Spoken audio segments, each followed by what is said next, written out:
Memang bukan operasi yang besar banget gitu ya, bukan operasi yang kritis gitu. Jadi memang hanya operasi kecil yang justru malah membantu mempercepat kepulihannya Bang Indra.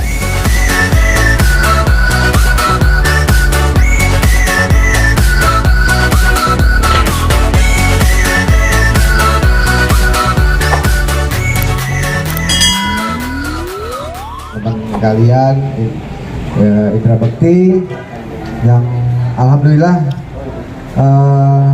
hari Sabtu kemarin jam 1.30 diperbolehkan untuk pulang dari Rumah Sakit Abdi Waluyo. Jadi langsung aja ya buat teman-teman, disilakan untuk menanyakan ke kami, ke Cipta. Ini kan Cipta, adik dari Indra Bekti, adik kandung dari Indra Bekti. Saya pun dari Roy sebagai manajernya dari Indra Bekti. Kami persilakan. Ya, mungkin bisa diceritakan kondisinya sekarang. Ya, untuk kondisinya sekarang tadi pagi Bang Indra juga udah mulai berkumpul, duduk di ruang tamu, kemudian ngobrol sama anak-anak, ngobrol sama Dila, kemudian juga sarapan di meja makan ya tadi pagi. Kalau kemarin itu sempat ada syukuran ya, istilahnya kayak ungkapan syukurlah Bang Indra ini bisa kembali ke rumah, kemudian juga kesehatannya sudah kembali pulih seperti itu. Jadi kalau untuk kondisinya sendiri alhamdulillah sudah semakin membaik, semakin sehat, semakin stabil. Perkembangan memorinya sendiri Bang, mungkin perkembangan memorinya sendiri. Ya, kalau untuk memorinya alhamdulillah juga sudah semakin baik ya, udah semakin fokus gitu kalau diajak ngobrol gitu. Memang kadang itu masih suka pindah-pindah gitu ya kalau kita lagi ajak ngobrol gitu. Tapi alhamdulillah itu sudah tidak serandom sebelumnya. Sekarang udah lebih fokus gitu. Kalau penglihatannya Bang, apakah masih rabun atau seperti apa? Ya, untuk penglihatan memang masih agak sedikit rabun.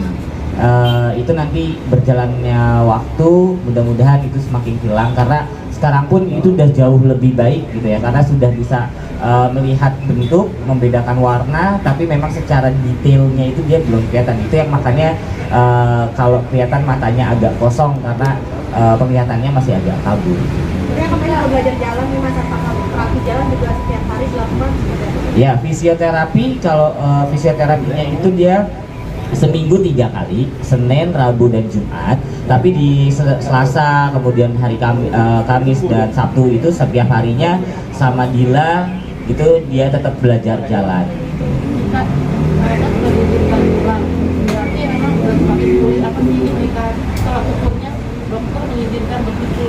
Ya, kemarin itu kalau mungkin dilihat dari kondisi fisik dan mentalnya Bang Indra yang sudah semakin cukup baik gitu ya, dan dilihat dari tekanan darahnya yang stabil, kemudian juga dari secara recovery tubuhnya ini sudah bisa mandiri, jadi udah nggak perlu pakai alat bantu, kemudian obat-obatan yang mungkin dosisnya tinggi gitu ya. Akhirnya dokter pun melihat Bang Indra ini sudah bisa untuk rawat jalan di rumah. Kemarin juga baru operasi ketiga ya Mas, bisa nggak sih langsung dibawa pulang mungkin secepat itu? Oke, jadi kalau dari operasi ketiga itu memang bukan operasi yang besar banget gitu ya, bukan operasi yang kritis gitu. Jadi memang hanya operasi kecil yang justru malah membantu mempercepat kepulihannya Bang Indra gitu. Dan setelah operasi itu malah memang kondisinya semakin membaik. Terus ada pantangan apa gitu? Jadi saya ceritain dulu dari awal ya. Operasi itu ada 3 kali operasi sebenarnya ya kan, dari awal itu. Pertama kali itu ada coiling ya. Dari itu coiling itu menahan cairan darah yang menyebar. Kemudian yang kedua itu memasang selang ya, untuk mengeluarkan darah dan cairan. Dan waktu itu dokter sih berharap setelah mencabut selangnya mungkin sudah bisa membaik. Diharapkan seharusnya kalau membaik itu kita Bekti bisa pulang lebih cepat ya. Bekti bisa pulang lebih cepat. Cuman di akhir-akhir perkiraan untuk pulang ternyata Bekti sudah mulai pusing lagi.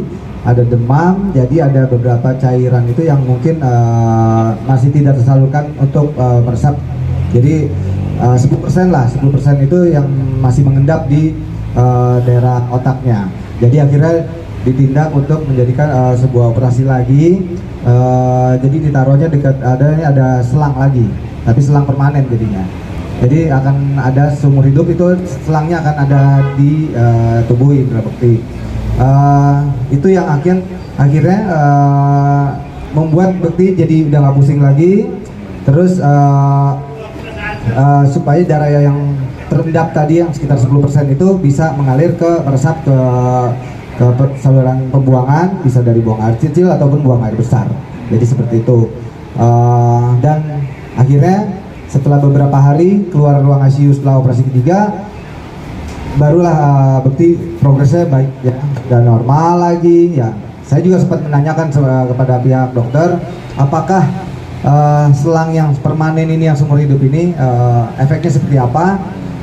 Dokter bilang sebenarnya emang sebenarnya normal-normal aja ya, gitu. Cuman memang ada benda asing yang akan masuk.